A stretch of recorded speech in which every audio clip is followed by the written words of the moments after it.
என்ன ஜெனடிக் சிண்ட்ரோமை முக்கியமாக பார்க்கறதுக்காக இந்த ஃபர்ஸ்ட் ட்ரைமஸ்டர் ஸ்க்ரீனிங் பண்ணுறாங்க? What are the genetic problems? So நம்ம பிளட் டெஸ்ட் நம்ம இந்த NT scan plus combine blood test கொடுக்கும்போது நம்ம என்ன பார்க்குறோம்னா டவுன் சிண்ட்ரோம் அப்படின்றது, அதாவது 21வது மரபில் நமக்கு ஏதாவது வித்தியாசங்கள் வரதுக்கு பாசிபிலிட்டி இருக்கா? டவுன் சிண்ட்ரோம்ன்றது ட்ரைசோமி 21 சொல்கிறோம். நம்ம மரபணுகள் எல்லாமே பேராக இருக்கணும். அதில் ஏதாவது வித்தியாசம் இருக்கா, அரேஞ்ச்மெண்ட்டில் ஏதாவது வித்தியாசம் இருக்கா அப்படின்றதான் நம்ம வந்து பார்க்குறோம். ஸோ ட்ரைசோமினா 3. ஸோ இந்த 2ஆக இருக்க வேண்டியது 3ஆக இருக்கா அப்படின்றத பார்க்குறோம். ஸோ மோஸ்ட் காமன் வந்து பார்த்தீங்கன்னா ட்ரைசோமி 21 தான் டவுன் சிண்ட்ரோம். ஸோ அந்த மாதிரி பேபிஸ் வந்து நம்ம ஸ்கேனில் வெளி தோற்றத்தில் ரொம்ப நார்மலாகவே இருப்பாங்க.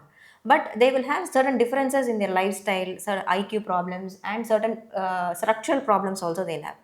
ஸோ இந்த மாதிரி பேபிஸை நாங்கள் ஐடென்டிஃபை பண்ணி we give an information to the patient that நீங்கள் வந்து இந்த ரிஸ்க் கேட்டகரியில் இந்த மாதிரி பேபிஸ்க்கு வரதுக்கான பாசிபிலிட்டி இருக்குன்னு தான் நம்ம சொல்கிறோமே தவிர கன்ஃபார்ம்டாக நம்மளால் ஒரு ஸ்க்ரீனிங் டெஸ்ட்டில் கன்ஃபார்ம்டாக இருக்குன்னு நம்மளால் சொல்ல முடியாது. So we are going to screen them and tell them உங்களுக்கு இந்த ரிஸ்க் கேட்டகரியில் நீங்கள் வரீங்களா இல்லையான்ற இன்ஃபர்மேஷனை நம்ம பேஷண்ட் கொடுத்துட்டு ஸோ அடுத்தடுத்து நம்மளால் என்ன பண்ண முடியும் அப்படின்றதான் பார்க்க முடியும்.